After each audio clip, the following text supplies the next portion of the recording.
Classes में स्वागत है। RLS memorial degree college Jaspur Udham Singh Nagar affiliated to Kumaon university Nainital Uttarakhand.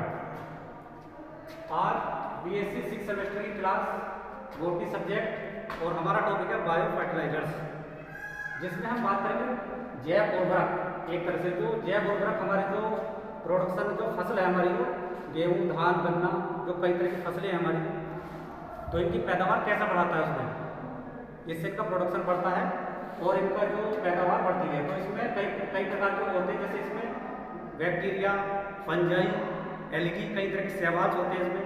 उसमें समुद्री शैवाल भी हो सकते हैं और जो हमारे पोन्स वगैरह या लेक्स हो गई, झीलें, तालाब, इनके शैवाल से हो सकते हैं, जो ब्लू ग्रीन एल्गी प्रकार के होते हैं, जिनको बोलते हैं नीलहरित शैवाल। उसकी कई तरह की प्रजातियाँ हैं, नोस्कोक, एनाबिना, साइटोनिमा, कई तरह की टोलिकोथ्रिक्स, कई तरह की प्रजातियाँ हैं। तो इन तीनों के फंजाई, बैक्टीरिया और शैवाल, इन तीनों के कॉम्बिनेशन से जो है ये बायो फर्टिलाइजर्स बनते हैं और जो हमारी फसल की जो है पैदावार बढ़ाते हैं। और उसकी जो बीमारियाँ हैं कई तरह की, तो उसमें भी उसको प्लांट्स को मजबूत करते हैं। उसकी जो बीमारियाँ कई तरह की जो डिजीज आती है उसके अंदर जो न्यूट्रिएंट एलिमेंट्स की कमी से हो जाती है, तो उसको भी दूर करते हैं। उनकी जो डिजीज है उसको भी दूर करते हैं। तो ये कई प्रकार का होता है इसमें, जैसे ये 4 प्रकार का इसमें ये। तो सबसे पहले इसमें पढ़ेंगे हम symbiotic nitrogen fixers rhizobium species. तो सिम्बायोटिक का मतलब है एक तरह से सहजीवन नाइट्रोजन फिक्सर्स। एक बात हो रहा है बच्चों इसमें, जैसे ये जो नाइट्रोजन है एक तरह से जो केमिकल हो गए, जैसे यूरिया हो गए, ये केमिकल के रूप में दी जा रही है हमारे प्लांट्स को, फसलों में डाली जाती है। और एक तरह से बायो फर्टिलाइजर्स जो जैव उर्वरक, और इसका मेन फायदा ये भी है इसमें, जैसे हमारी जो सोयल टेक्सचर है, जो सोयल की बनावट है, मिट्टी है हमारी, वो डिस्ट्रॉय नहीं होती है, बंजर नहीं होती है, बेयर नहीं होती है, वो फर्टाइल बनी रहती है और उसकी जो प्रोडक्शन क्षमता है वो बनी रहती है। दूसरा जो सिम्बायोटिक नाइट्रोजन फिक्सर्स, इसमें क्या होगा, सहजीवन।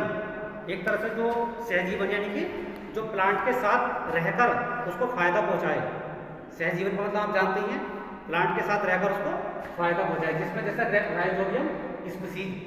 राइजोबियम जो स्पीसीज एक तरह का बैक्टीरिया है ये, और ये जो दलहनी जो फसलें होती हैं, जैसे मान लीजिए वो इसमें हो गया, जैसे उड़द हो गया, मूंग हो गया, दालें हो गई कई प्रकार की है, तो इनकी जड़ों में पाई, मटर हो गया, मटर हो गई, तो इनकी जड़ों में पाई जाती है। जड़ों में ये एक तरह से रूट नोड्यूल्स,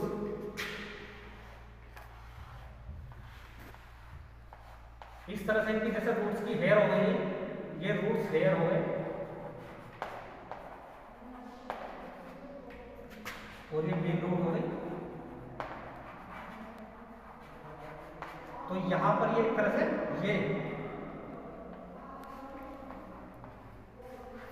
ये कहलाएगा रूट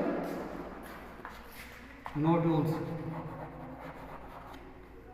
तो एक तरह से गांठे, जो नोड्यूल्स इसे बोलते हैं गांठे। तो जो जड़ हो गई इसमें तो जड़ की जो हेयर्स हो गई, यहाँ पर इसके नोड्यूल्स गांठे पाई जाएंगी।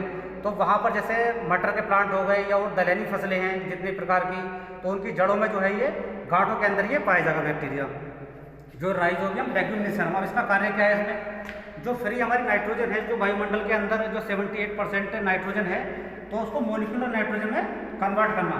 अब मॉलिक्यूलर नाइट्रोजन में जो इसकी पूरी एक रिएक्शन भी है, इसमें पूरी कई तरह की रिएक्शन है, तब जाकर इसमें प्रोसेस है पूरी, ये बड़ी प्रोसेस, जिसके बायोकेमिकल इसमें चेंजेस होते हैं कई तरह के, जो रसायन इसमें परिवर्तित होते हैं।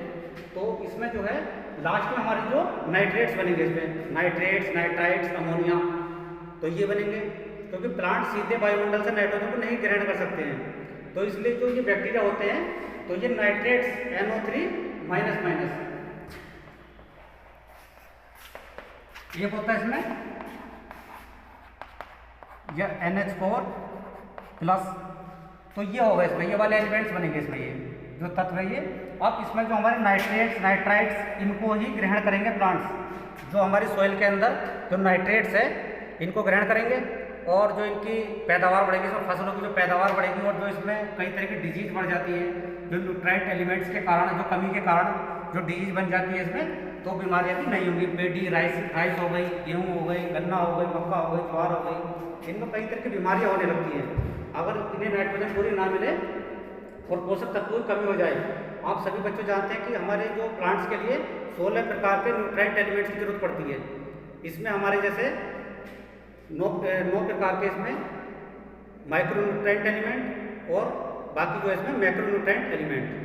तो माइक्रो न्यूट्रिएंट एलिमेंट जैसे इसमें कार्बन, हाइड्रोजन, नाइट्रोजन, ऑक्सीजन इस तरह के होंगे इसमें।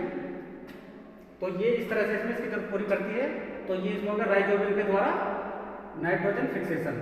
दूसरा इसमें एसिम्बायोटिक फ्री नाइट्रोजन फिक्सर्स। इसमें क्या होता है एसिम्बायोटिक यानी कि सहजीवन इसमें नहीं है। तो इसमें जैसा एजोबैक्टर, एजोस्पाइरेलम, एजोबैसिलस कई तरह के जो बैक्टीरिया होते हैं इनके द्वारा इसमें नाइट्रोजन फिक्सिंग होती है इसमें। तीसरा इसमें एल्गल फर्टिलाइजर्स। एल्गल का मतलब एक तरह से मैंने आपको बताया था शैवाल। शैवाल जो है इसमें ब्लू ग्रीन एल्गी। शैवाल कई प्रकार के होते हैं, आपके तालाबों में, नहरों में, आपके घरों में मिल सकते हैं शैवाल। ये जो आपके टैंक हो गए और जो पानी की जो नलियाँ हो गई इसमें जो पाइप